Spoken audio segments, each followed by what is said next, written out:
Peace and blessings, people. Peace and blessings. Assalamu alaikum. Shalom. What's good with it? This is your boy Azakar, bringing flame, bringing heat. You already know. Like, share, and subscribe. Like, share, and subscribe. Hit the notification bell. You already know what the business is when your boy drop it. You know, it's cold outside, y'all. The winter's approaching. And Kevin Samuels was right about the winter's approaching. It get a little lonely. It get a little lonely. As long as you have somebody in your life, man, they don't have to be in the bed with you at all times. As long as you got somebody with you, man, you good, ladies and gentlemen. You better believe that. I'm trying not to get caught up in this modern world where everything is just fugazi, you know? And for those who going through a little turbulence, the seas will calm later on. Trust me. Even though you never thinking that the pain will never leave, or the waves will never slow down or calm, they will. They will. Well, I went through my little feed, and I got some little tips here to help people go through their little emotional stages. How to recover from emotional affair. And these are 11 tips for success. These are statistics. But what is an emotional affair? An emotional affair is a non-sexual relationship between two people that often mimics the emotional intimacy, closeness, trust of a romantic relationship. These often start out as friendships. However, whether the relationship remains simply a friendship or becoming an emotional affair depends on the degree of secrecy that surrounds it. Over time, boundaries begin to blur and change. Both people increasingly share more personal and intimate details about their lives and invest more energy into the relationship and to one another. The affair creates emotional unavailability in the person having the affair, ultimately affecting the quality of the relationship with their partners.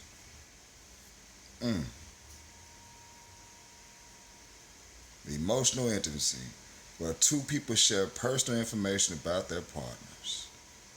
That's a detailed thing. That's a very important thing, and it need to be remaining between those two people. Secrecy, a level of secrecy that keeps the couple bonded and intensifies as times go on. Sexual intimacy. This is the essence of forbidden sex and the continuation of emotional attachment without physical intimacy. But the desire for such is increased by the very aspect. All right. But here go the signs. Here go the signs for an emotional affair. Check me out. They are more protective of their devices. You know, your phones, tablets, computers, etc. They spend less time with you and more outside of the relationship, making you feel less important. Am I talking to anybody? They seem preoccupied. They are not present in the relationship, and when you question them, they often become defensive. Woo, boy. They cannot be reached as often as they used to be and provide excuses that they don't add up.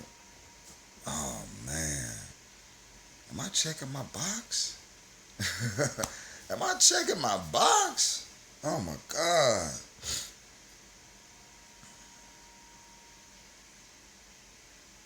They feel withdrawn and distant, and you feel this in the relationship.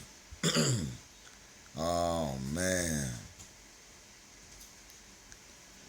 They change their schedule. They may work late or get up earlier in the morning. Ooh, boy. It's Hard hitter, y'all. You are beginning to have more questions than answers. 11 tips for recovering from an emotional affair. Oh my God. Y'all ready to roll through this? I'll let your boy.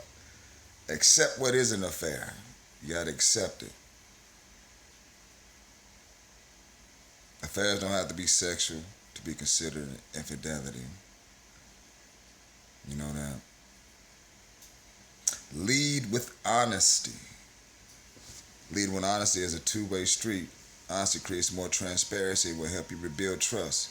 You will need to share the pain that you're experiencing with your partner, and they may not want to hear it, and they will be things that they will share that hurt. However, honesty will get you both in a better, different place. That's true.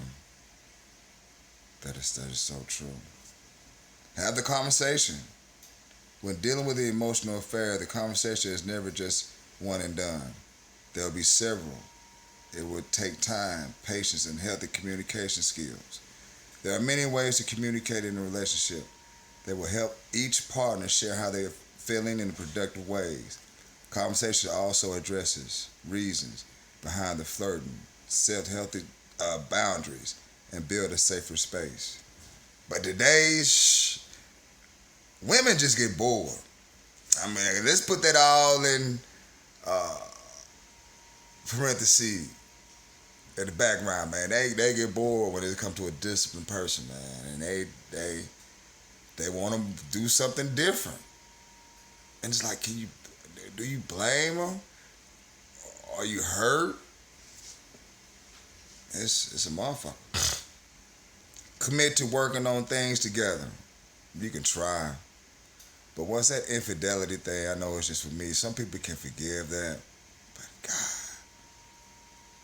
God damn, man, I can't let somebody else been with my flower and been in my flower. I can't. Men can relate to that. We the prize, man. It's a lot more women. You gonna get another woman. It just hurts. It hurt, yes it does. It breaks you down.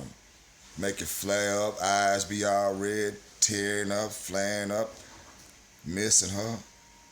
All that, it does it. Assess the relationship. You should always evaluate things, what needs to be addressed and whether it can be salvageable, Practice self-care. Shit, yeah, I tell everybody, man, get that thing out the mud, work on you. Ain't nobody gonna do you but you. You know what I'm saying? Get that thing out the mud and rebuild yourself. Mold yourself into something different. Process your emotions. Run through that shit. Take the pluses and minuses and run with it. And learn from it. Don't be bitter. Don't be bitter, but don't go back either. I mean, if a motherfucker did you dirty, ain't no sense of, oh, hey, I was just thinking about you and all that. No, fuck that. Fuck that. I'm putting my spin on this mouth right now. No. And don't get it twisted. It's gonna tingle. But that same energy motherfucker gave you, you can give it back and don't pay no attention. And that's the main thing, him or her no attention. When you don't pay them motherfucker no attention, don't respond, it scourges them. It burns them up, then they start to hate a whole bunch of other shit. Trust me. And you can try to rebuild trust, but let me ask you, how's that happen for the passive man? How's that been? Damn right, you need to set new boundaries for yourself.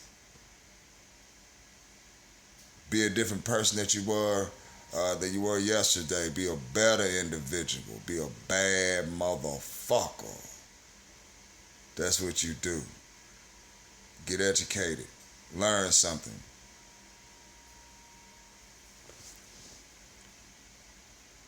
And I I'm with the space thing. If you give each other space, that's how you keep things the fire in the furnace.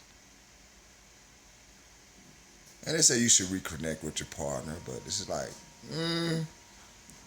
if you don't went outside the circle, babe, why the fuck I want to reconnect with you? See, it's y'all not fooling me. It's many of y'all. There's a whole bunch of y'all, which means it's a lot of selection. There's some good ones out there. But a lot of y'all motherfuckers is like fat, and I'm trying to get to the meat. I'm calling y'all hoes out, man. Calling y'all hoes out. No good. No good. But I got a good one, but y'all no good. Like a left field goal. No good. No good. This your boy Moose. Do me a favor. Like, share, and subscribe. Like, share, and subscribe. Peace in the bottle of happiness, baby.